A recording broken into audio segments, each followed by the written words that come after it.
Bismillahirrahmanirrahim. Assalamu alaikum ve rahmetullahi ve berekatuh. Kadirli din kardeşlerim hem milletdaşlarım. Bugünkü şirattagi harfimiz bizning ra harfi. Ra. Qarab ketik, nechuk ul yozila. Odatdagicha bizga harflarni yozar uchun siziq kerak bo'lajak. Chunki bizga siziqni kerak, biz bilirga tiyishmiz, harf siziqning ustida yoziladimi yoki ostida yoziladimi. Ra harfi ul bizning siziqning ozgina ustida yozila boshlaydi ham ostga tushib ketadi. Ra. Onun kübrek ilişi siziqning ostida bo'lar, azrak ilişi siziqning ustida bo'lar. Bu endi narsaga o'xshagan irg'oqqa o'xshatasizmi, oyga o'xshatasizmi, kim narsaga o'xshata, shuning bilan esda qoldiradi. Onun ismi alfabetda tura turgan onun ismi Ra. Hem onun bire turgan ovozi r. Hazır qarab ketamiz, ul nechuk yozila. So'z boshida ul alfabetda tura turgan kibik bo'lar. Ul bir narsasi bilan da ayırılmay alfabetda tura turgan formada so'z boshida. Endi so'z o'rtasida o'ng yoqdan yozilib kelabizda, siziq bo'yicha kelamiz, ustga minamiz, ham mana ostga tushamiz. Bu onun so'z o'rtasida tura turgan formasi. Ul mana bu o'rni bilan o'zidan olda kela turgan harfga tutashgan bo'lar. Emine o'zidan ortda kela turgan harfga onun bir vaqtda da tutashgan yerini ko'rmaysiz. Chunki u g'arab alfabetining g'urur harflarining birisi. Biz endi bir g'urur harfini o'tdik. U bizning alif harfi. U bir vaqtda da o'zining ortidan kela turgan harfga qo'lin bermayacak dedigaymi. Ham mana ra harfida o'zidan ortda kela turgan harfga bir vaqtda da tutashmayacak.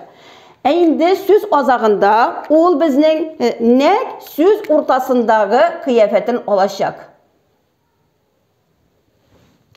Mana bu o'rni bilan ul o'zidan oldagi kela turgan harfga tutashgan bo'lar. Hozir endi qarab ketik harakalar bilan. Birinchi haraka bizning fatha.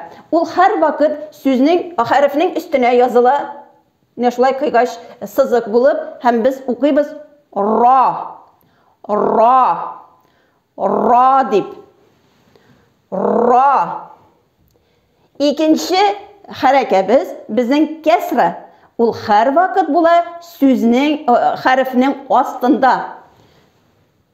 Hem biz okuyuz ri dip. Üçüncü harekemiz ul damma. Ötür kibik harfinin üstünde bula. Okuyuz ru.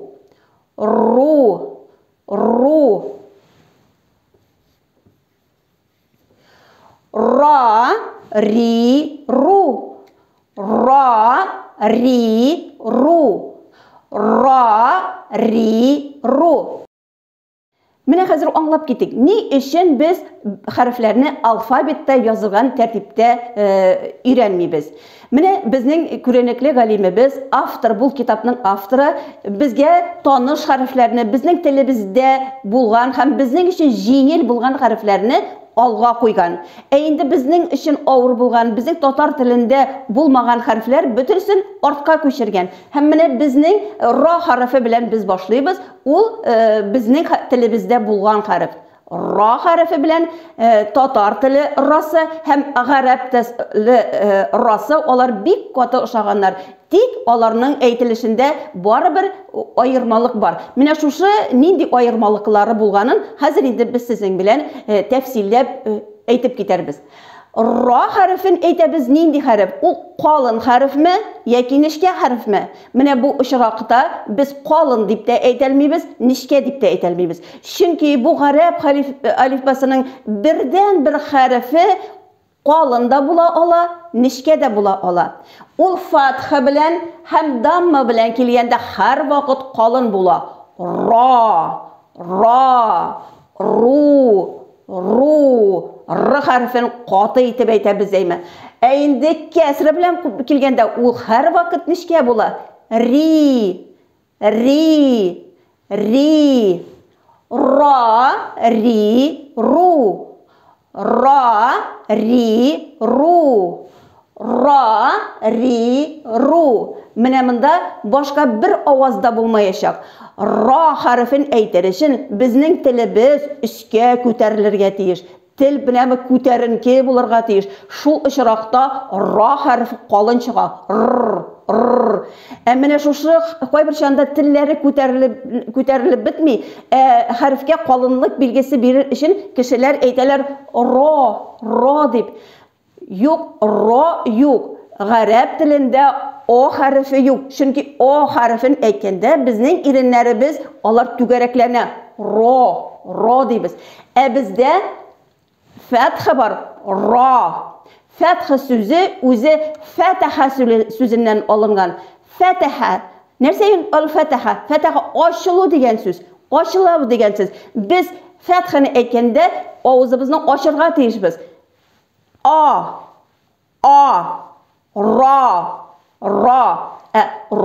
дип әйтү. Без икенче нәрсә аваз чыга ра дигәндә. Менә димәк безнең ра юк, ри юк, ре юк, рю юк, бик күп хәрефләр, авазлар юк. Только единственный ра, ри, ру. Ра, ри, ру. Хәзер карап китәбез, сәкен белән ничек укыла. Сызык алабыз һәм язабыз сәкенле раны. Ра хәрефе һәм аның өстендә сәкен.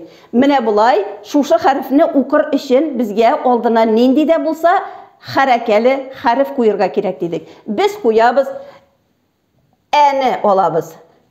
Әне язар өчен әлифне яздык, аның өстенә хамзаны яздык һәм аның өстенә язабыз фатханы. Ул безнең расыз гына була. Инде сәкенле р белән ул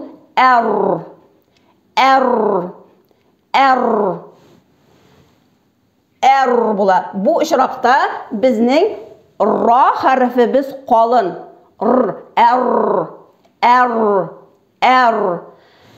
Хәзер икенче очрак. Ра хәрефе сәкенле. Аның алдыннан килә безнең нечкә хәреф и. Һәм икесе сәкенле р белән ир дип укыла. Һәм өченче очрак. Ра хәрефе сәкенле, аның алдыннан дамма килә. Һәм без аны укыйбыз ур дип. Ур. Карыйбыз менә ир, ур. Ир, ур. Менә игътибар итик. Ра хәрефе әгәр дә килсә фатха белән без ничек укыйбыз? Без калын итеп укыйбыз. Ра дип укыйбыз.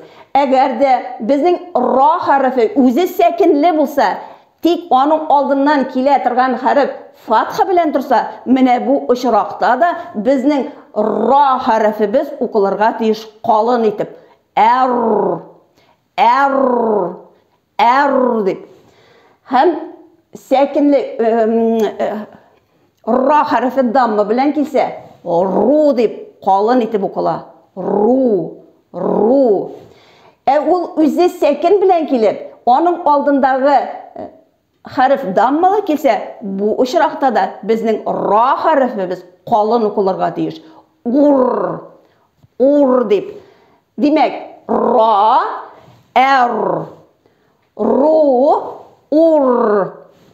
Ра, ру, ур. Бу очракларда бөтенесендә ра хәрефе калын укыла.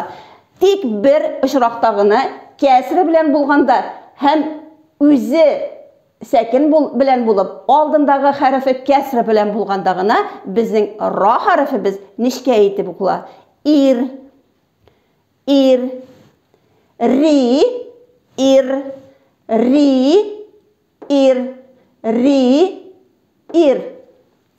Tağın bir mərtəbə qabatlıyız. Ra, ri, ru. Ir, ur. Hem mənə şuşularını qabatlar üçün bizning kitabımız Müğəllim Sənidə 12-ci bitdə könügülər var. Mənə şuşu könügülərini oqub çıxıyıq.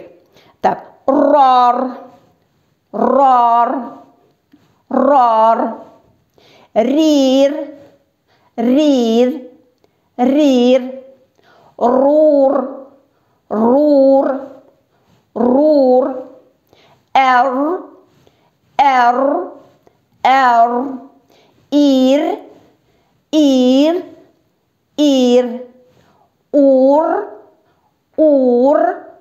ur. Менә хәзер biz ra hərfi turunda bütün nərsəni də biləbiz indi. Менә bu dərsdən biz нәрсә bilib qalırğa tiyir. Birinciden biz bilib qalırğa tiyir ra hərfinin gurur hərf, özündən orta kilə turğan hərfkə qulun birməgənin biz bilirgə tiyir. Менә mənsi birinci. İkincisi biz bilirgə tiyir ra hərfi ul qalın da bulurğa mümkün, həm nişkə də bulurğa mümkün. Qalın bula ul fatha bilen, damma bilen, hem nişke bula ul kesre bilen. Hem üzündən kilgen mene damma bilen hem fatha ul harfini qalın ite. Üzündən olda kiletirgan kesre de onun nişke ite. Eğer de siz şuşu harften mene bu materyalını düşünüp qalsağız, anglap qalsağız, siz bu dərsin bişke bildik degen söz cəmaət. Mene tolku şuşunu gana anlarga kirek. Bik jengil bitinde. Bik jengil subhanallah. Mene şunun bilen ra harfini biz öğrenip bitirdik. Esselamu aleykum ve rahmetullahi ve berekatuhu.